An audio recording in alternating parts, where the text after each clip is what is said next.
Bristol's One City plan is about the city becoming very intentional about its future. How do we want to be able to describe society, our economy, our sustainability credentials, our housing numbers, and being very intentional. But the way we're going about it is important. So it's not a local government plan. We know that we have to write this plan with the city, with civil society groups, health service, business, transport organisations.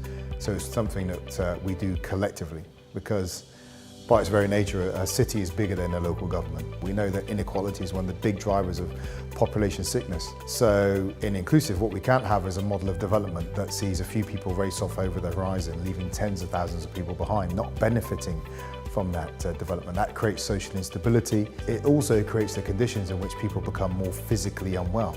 Physically and mentally unwell. We end up spending money on the consequences of that. It means your workforce is less resilient, it reduces productivity. So we have to deliver on inclusive development in a very intentional way, but also sustainability as well. I think at the heart of it is that you work collectively.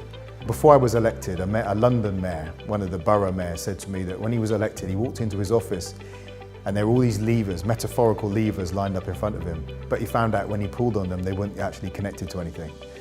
And this idea, there are so many areas of life in a city over which a local government will not have direct control. It don't have command and control power. So it's convening and asking is the real power of mayoral leaders.